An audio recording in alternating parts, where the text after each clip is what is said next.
Assalamualaikum warahmatullahi wabarakatuh.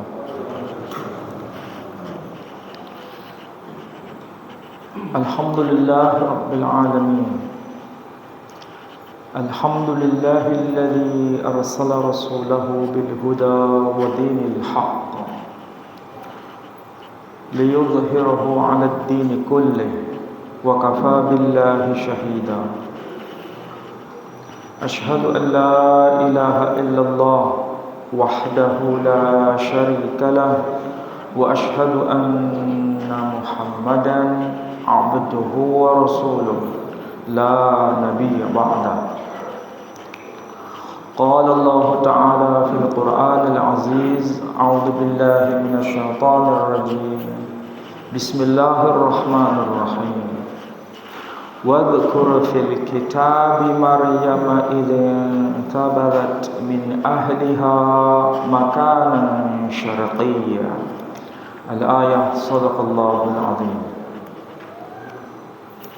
Saudara-saudara, Bapak Ibu sekalian yang saya hormati, alhamdulillah pada petang ini kita bisa melanjutkan kajian kita.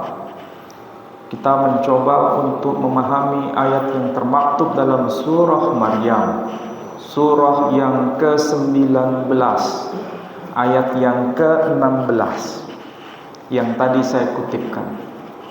Semoga Allah memberikan karunia dan rahmah kepada kita semua. Saudara-saudara sekalian, salah satu keunikan dan mukjizat Al-Quranul Karim, ayat yang tadi saya bacakan harus menjadi renungan bagi kita semua.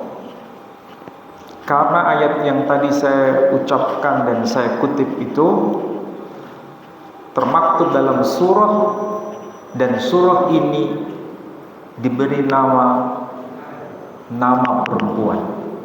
Satu-satunya di antara semua nama surah di dalam Al-Quran yang tertulis nama perempuan hanya surah Maryam ini.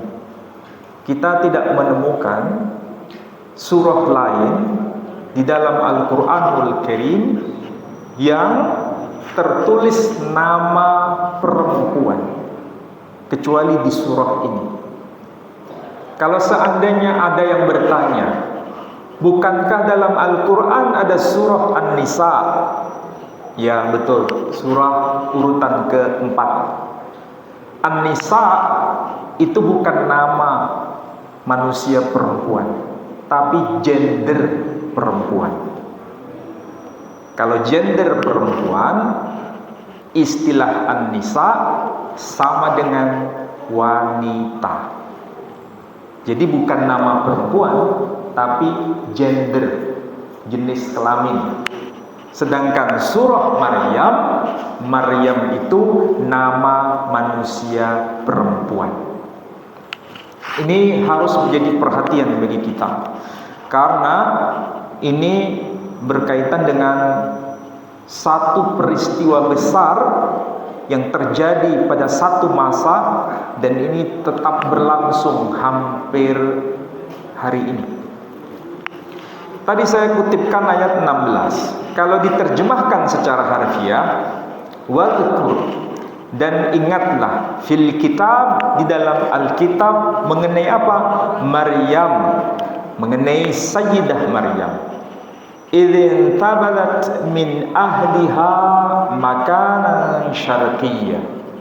Tatkala beliau mengasingkan diri dari keluarganya menuju kawasan yang paling timur, menuju kawasan yang terletak di arah timur. Syarqiyah itu arti harfiahnya timur. Ini merupakan ungkapan Al-Quran yang sangat khas dan detail sebelum kita menjumpai dalam dokumen modern. Kita tahu Al-Quranul Karim itu diturunkan pada abad ke-7 Masehi. Sedangkan untuk memahami peta dunia, peta Kalau disebut peta, saya kira semua paham. Peta dunia yang paling awal, yang paling kuno, yang sampai kepada kita, itu peta yang ditulis oleh Claudius Ptolemaeus, seorang ahli geografi Romawi kuno yang hidup pada abad kedua Masehi. Beliau lahir tahun 100 Masehi, meninggal tahun 170 Masehi. Berarti abad kedua Masehi peta itu sudah ada. Tapi uniknya, ini bicara mengenai satu kawasan sebelah timur. Timur dari mana? Timur dari Baitul Maqdis, atau yang disebut dengan Bait Hamikdash, atau yang disebut dengan Masjidil Aqsa. Terletak di kota mana? Terletak di kota Yerusalem.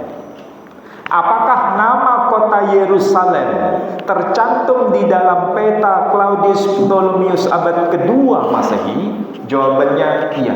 Tertulis Yerusalem. Yerusalem.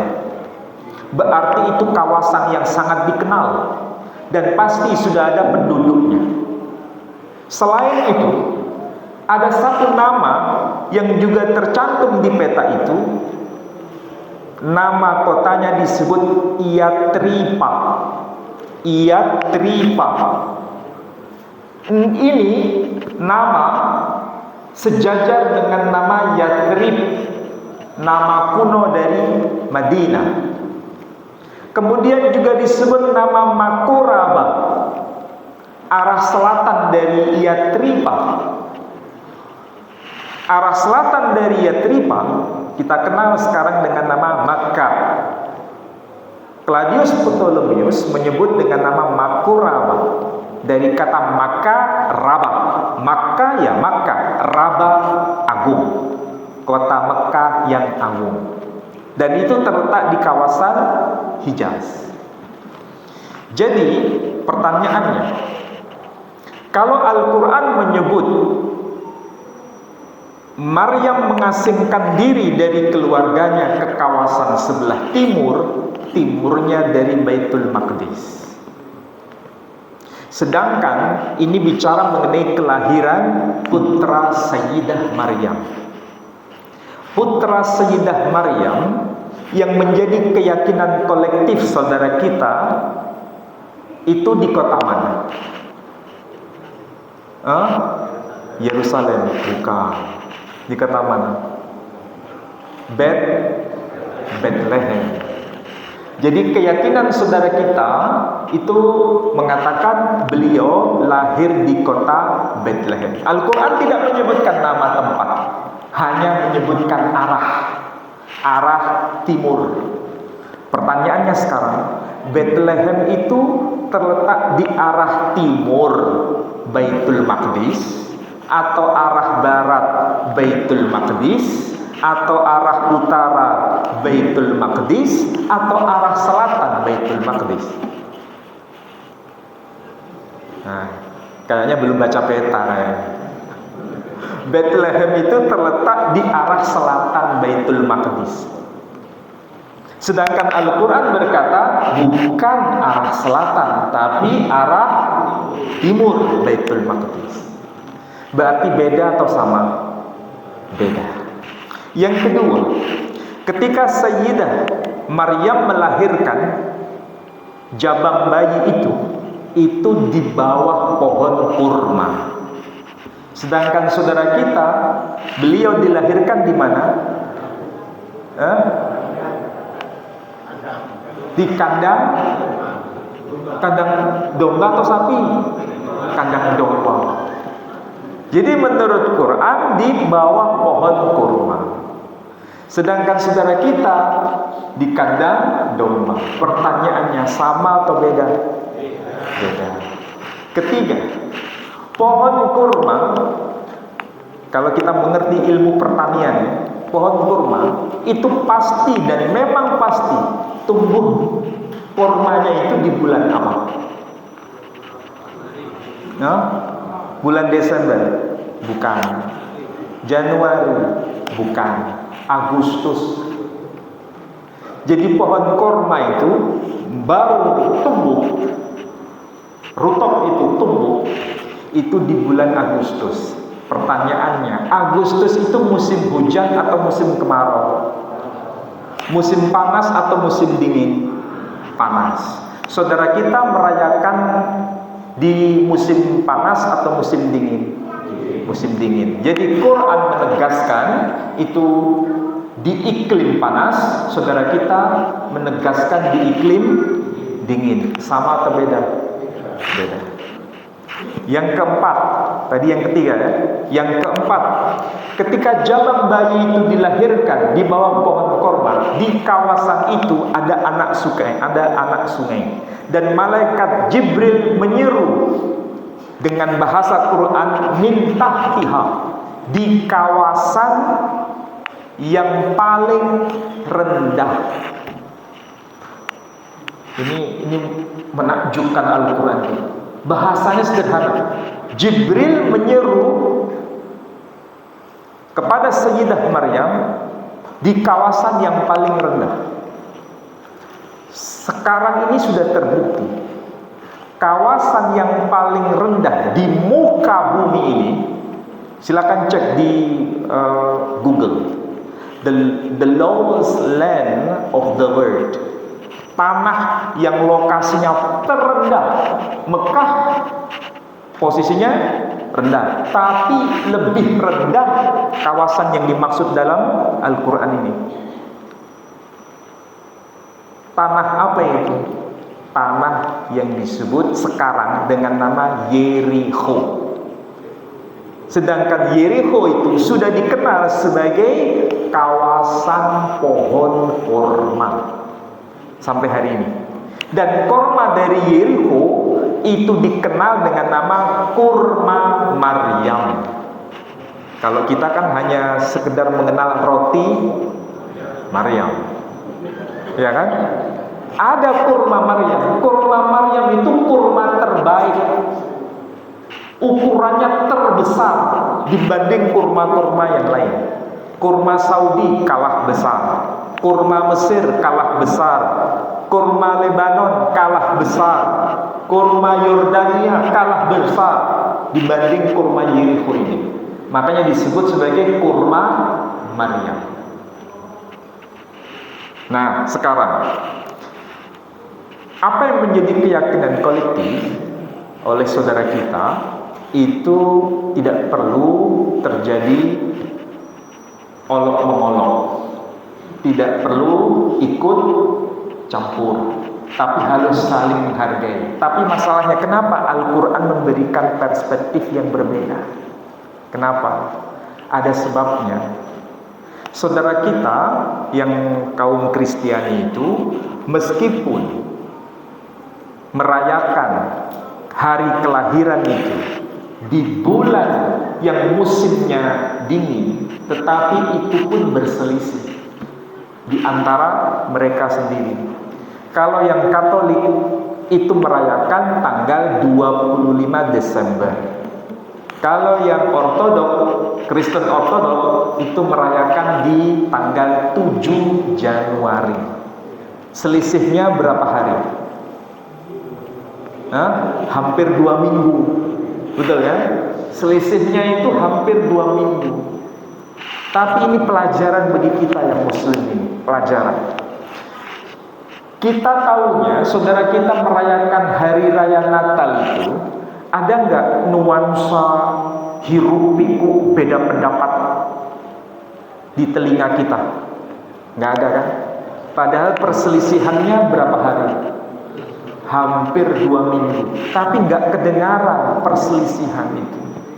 Kenapa? Karena mereka bisa menjaga sesama mereka. Jangan sampai perselisihan dalam satu keluarga tetangga dengar. Ini berbeda dengan kita.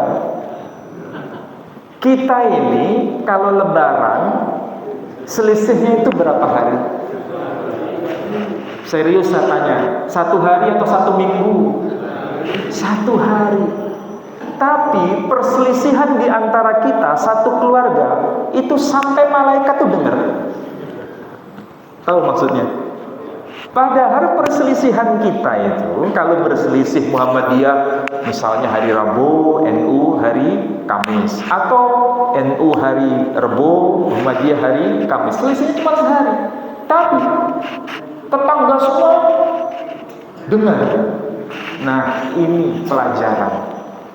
Jangan sampai perselisihan dalam keluarga kita ini terdengar di tempat lain.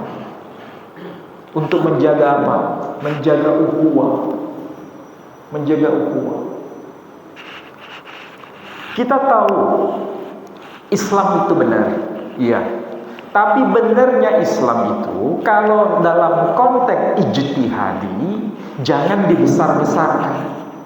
Cukup itu menjadi saling menghargai karena ijtihad. Ijtihad itu kalau benar pahalanya berapa? 2. Kalau salah pahalanya berapa? 1. Ada konsekuensi nggak ini surga atau neraka kalau ijtihad? Nggak ada. Maka kalau ada perselisihan yang sifatnya ijtihadi, nggak perlu dibesar-besarkan. Kita ini kasusnya hanya 1 hari, kecil. Mereka ini non muslim selisihnya berapa hari? 2 minggu. Itu besar.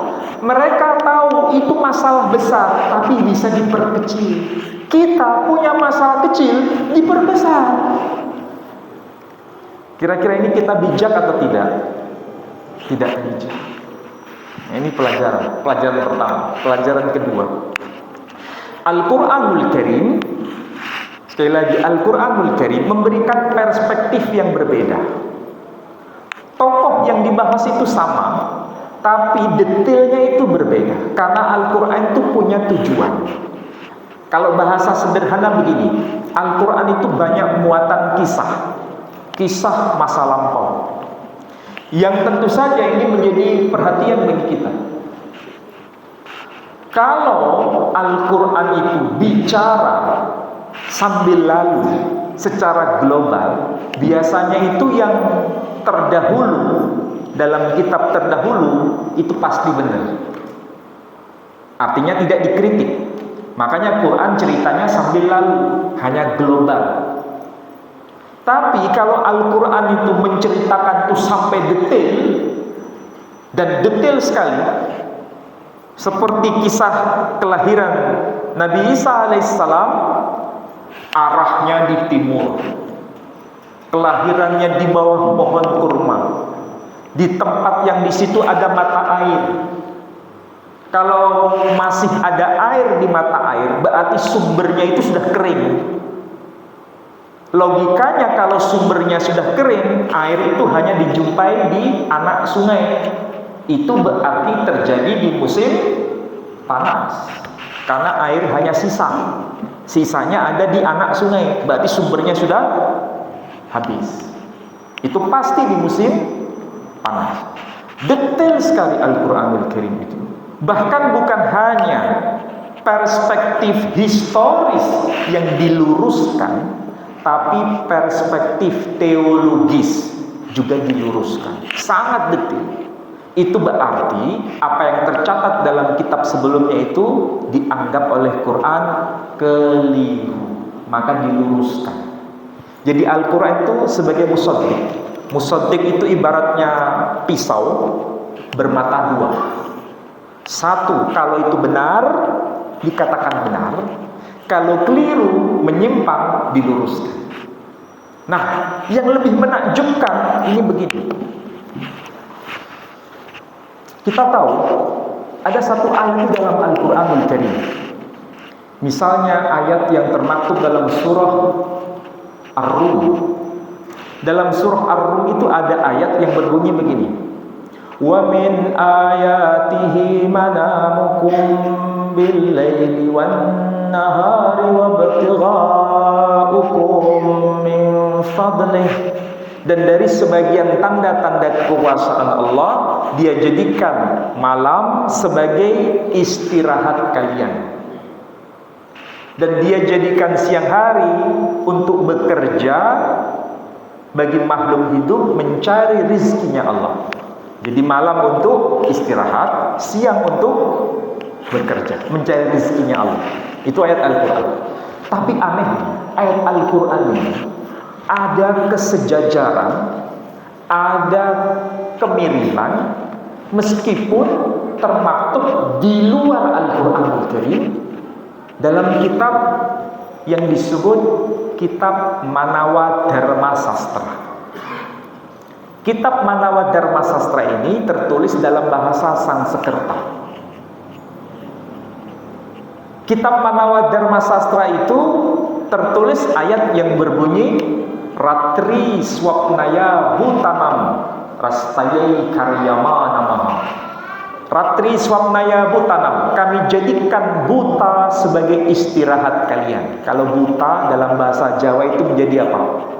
Buta. Buta itu gelap atau terang? Gelap. Jadi kami jadikan malam sebagai istirahat kalian, kami jadikan gelap sebagai istirahat kalian, dan kami jadikan siang hari bekerja untuk makhluk hidup. Restayai karyama namaha. Makanya kita pakai istilah karya. Karya itu apa? Bekerja. Jadi kami jadikan siang hari bekerja bagi makhluk hidup. Itu tertulis demikian, sama nggak dengan Al-Quranul Karim? Sama kan? Beda bahasa saja. Nah, itu kitab apa? Manawa Dharma Sastra. Manawa Dharma Sastra itu kitab yang diterima oleh siapa? Kitab yang diterima oleh Manu. Manu itu siapa? Manu itu kalau sampean tanya orang Bali, tanya orang India, mereka jawab, Manu itu orang yang diperintah Tuhan untuk membuat bahtera besar. Barang siapa yang naik bahtera Manu, mereka akan selamat. Dan yang tidak mau naik ke bahtera Manu, mereka akan tenggelam di samudra yang luas. Itu Manu. Kalau mereka ngomong begitu, sampean ingat siapa? Hah? Ingat Nabi. Kok bisa begitu ya? Saya nggak tahu jawabannya. Tapi begitulah Al-Quranul Karim. Hanya pelafalan saja yang berbeda. Satu disebut Nuh, satu disebut Manu. Orang Yahudi menyebutnya bukan Nuh tapi Noah. Noah, Nuh, Manu. Dan kisahnya ada kemiripan. Padahal kita tahu Nabi SAW sebelum menjadi Nabi atau saat menjadi Nabi pernah nggak ke India? Nggak pernah. Atau orang India pernah nggak ke Arabia? Nggak ada cerita. Tapi kenapa kok ada sesuatu yang sejajar? Ini mengandung pesan bahwa risalah Islam ini bukan sesuatu yang asing. Ada kesinambungan dengan risalah-risalah sebelumnya. Hanya saja risalah-risalah sebelumnya itu karena terlalu jauh dalam konteks sejarah, maka ada potensi untuk berubah.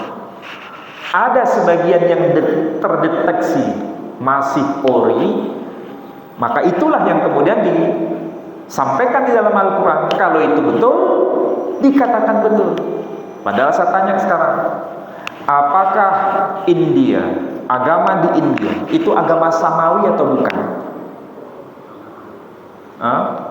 Biasanya kita mendengar dua istilah, ada agama samawi, ada agama ardi. Kalau agama samawi itu apa? Islam, siapa lagi? Yang dikelompokkan tuh Islam, Nasrani, Yahudi. Ya, disebut ahlul kitab itu. Disebut samawi. Selain itu disebut apa? Ardi. Nah, ini kan keluarga ya, keluarga. Maka disebut ahlul kitab. Padahal yang tadi saya kutip tadi itu dari India. Itu masuk agama samawi bukan? Nggak masuk, beda keluarga. Nah ini pesan. Pesannya apa? Meskipun berbeda keluarga, kalau itu benar, katakan benar. Itu semangat Quran. Artinya apa?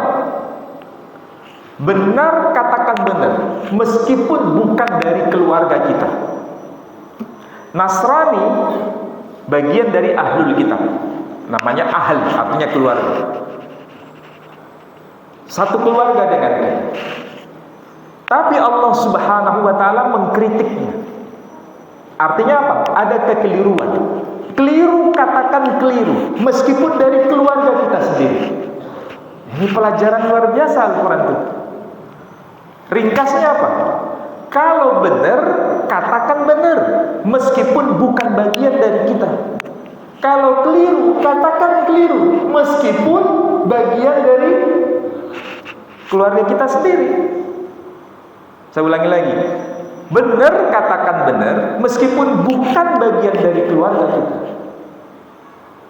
Sebaliknya, keliru, katakan keliru, meskipun bagian dari keluarga kita. Makanya Al-Quran jelas berkata, janganlah kebencianmu kepada satu kaum menyebabkan kamu tidak adil. Ini semangat Quran. Tapi semangat Quran ini sama enggak dengan yang kita lakukan? Sama enggak? Biasanya kita ini punya pemahaman asubiahnya tinggi. Kalau bolo dewe salah dibelo, bukan bolo kita bener, diapain? Kebanyakan kita begitu kan. Jadi kalau kita kembali pada semangat Quran itu unik. Pertanyaannya begini, kenapa Al-Quran itu bicara begitu luas? Baik itu yang agama samawi maupun agama ardi, semua termaktub. Saya juga heran. Kenapa Al-Quran itu ada meeting point dengan agama-agama di India? Kalau ada meeting point dengan Nasrani dan Yahudi kan sama-sama di kawasan Timur Tengah, masih masuk akal. Ini India, kok bisa? Sampai nanti lebih takjub lagi ketika Al-Quran ini ada yang sama dengan agama Konghucu, ayat-ayatnya. Padahal itu di Cina. Nah kok bisa sama dengan Al-Quranul Karim? Ini kesimpulannya sederhana, bahwa agama itu pada awalnya sumbernya itu satu, awalnya, tapi mengalami apa? Penyimpangan-penyimpangan. Kenapa? Semakin jauh jaraknya, maka penyimpangan semakin banyak. Maka Al-Quran datang untuk mengembalikan rel yang bengkok ini, diluruskan ulang. Nah itu Al-Quran. Maka berbahagialah mereka yang membaca Al-Quran itu seperti membaca semua kitab para nabi. Semua. Mau cari ayat yang sejajar dengan kitabnya orang Yahudi, ketemu. Misal apa itu? Huwallazi khalaqa lakum ma fil ardi jami'a thumma istawa ila as-sama'i fasawwahunna sab'a samawat ila akhir ayat. Dialah Allah yang menciptakan langit. Dialah Allah yang menciptakan bumi dan apa yang ada padanya. Dan Allah juga menciptakan langit dan sekaligus menyempurnakan penciptaan langit itu, fasawwahunna sab'a samawat, 7 lapis langit. Apakah ayat begini ada di dalam kitab di luar Al-Quran? Ada. Di mana kita temukan? Dalam kitab Tauratnya orang Yahudi sekarang. Cuma tidak detail. Hanya disebut Bereshit bara Elohim et ha-shamayim wa et ha'aretz. Pada mulanya Allah menciptakan langit dan bumi. Langit jumlahnya berapa? Banyak. Kan disebut Shemayim. Arabnya samawat. Mirip enggak? Shemayim, samawat. Mirip enggak? Orang Jawa mengatakan lawang. Orang Madura mengatakan labeng. Lawang sama labeng mirip enggak? Mirip, karena satu keluarga. Bawang, bebem, mirip enggak? Mirip, satu keluarga. Waktu nih jam itu. Orang Madura mengatakan apa? Bektona pol petok.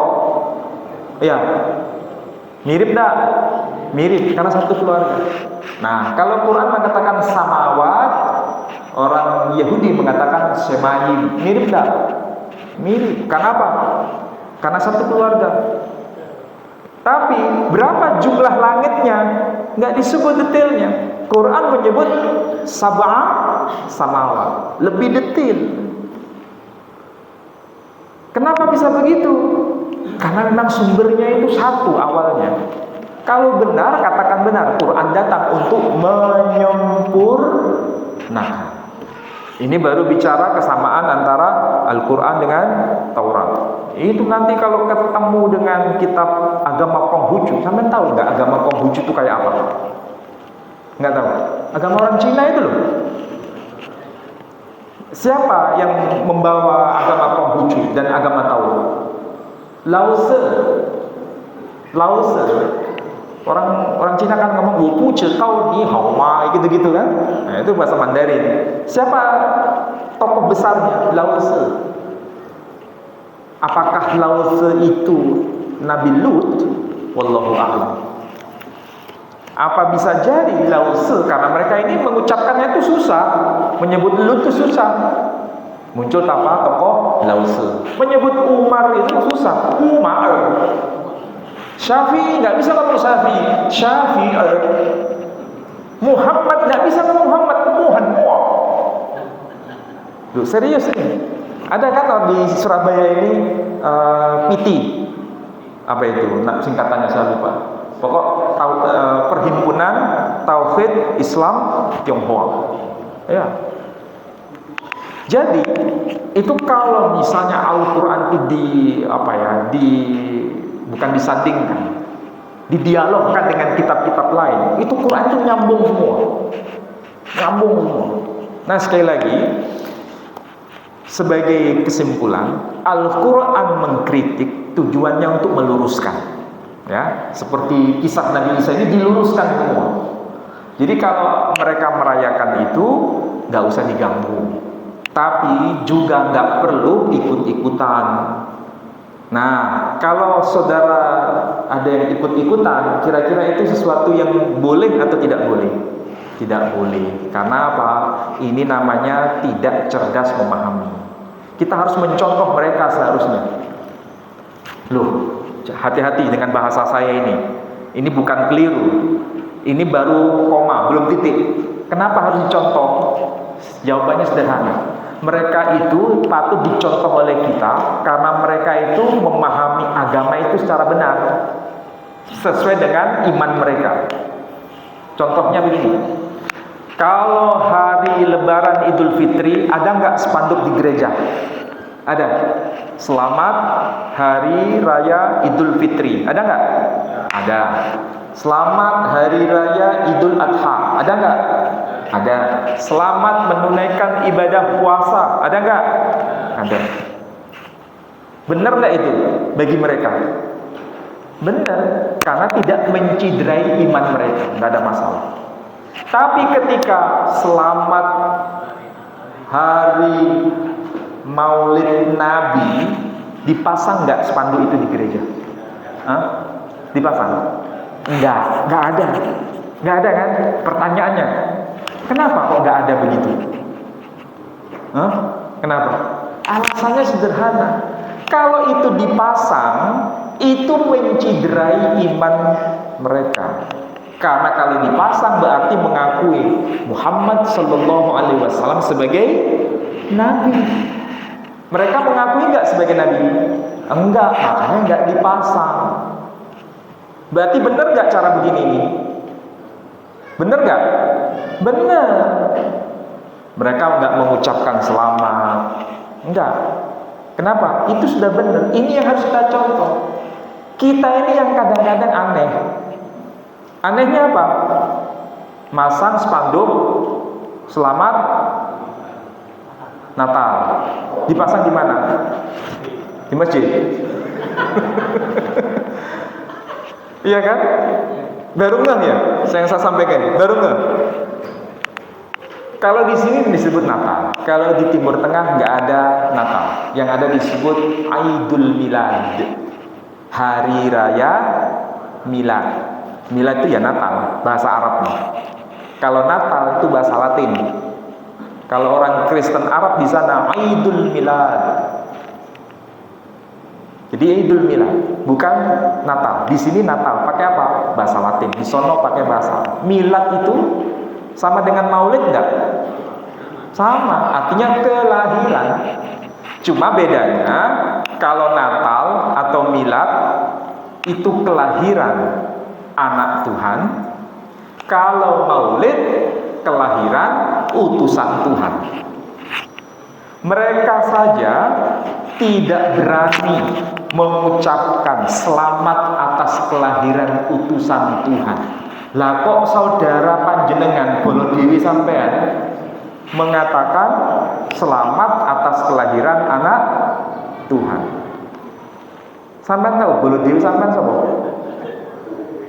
Kalau Bolodewi sampean itu salah, sampean berikan apa? Pelajaran seperti ini. Jangan marah, kasih pelajaran begini supaya paham. Kalau marah-marah nanti nggak ketemu. Kalau diberikan pemahaman yang jelas, ini loh, Idul Fitri nggak seimbang dengan Natal. Idul Kurban nggak seimbang dengan Natal. Yang seimbang dengan Natal itu apa? Maulid. Karena sama-sama kelahiran. Bedanya ini kelahiran utusan Tuhan, ini kelahiran anak Tuhan. Maka itu harus dibahas. Nanti pembahasannya jelas. Mereka saja bisa menahan untuk tidak memasang spanduk. Seharusnya kita juga menahan untuk tidak memasang spanduk. Jelas kan kalau begini? Nah, ini sekarang tanggal berapa? 23. Tinggal 2 hari lagi. Jangan mengganggu. Ya, jangan mengganggu. Kalau ada yang mengganggu, sampean harus siap pasang badan. Walaupun Bolodewi yang mengganggu itu. Tapi kalau tidak ada yang mengganggu, ya nggak usah dijogo. Masalahnya nggak ada yang mengganggu kok dijogo. Kecuali kalau ada yang mengganggu, saya siap untuk pasang badan. Kenapa? Islam mengajarkan untuk apa? Saling menghargai. Tapi kalau ada yang mengganggu, meskipun saudara kita sendiri, harus kita cegah. Kita harus pasang badan. Tapi kalau nggak ada yang mengganggu, sampai jogo, ini salah alamat. Paham? Jadi perspektifnya itu harus jelas. Harus jelas. Nah, yang tersisa pertanyaan sederhana. Kalau ada yang berbuat jahat, apapun kejahatan itu, yang menimpa bukan keluarga kita, yang berbuat jahat itu dulur sampean dewi, tindakan sampean apa? Mencegah atau membiarkan?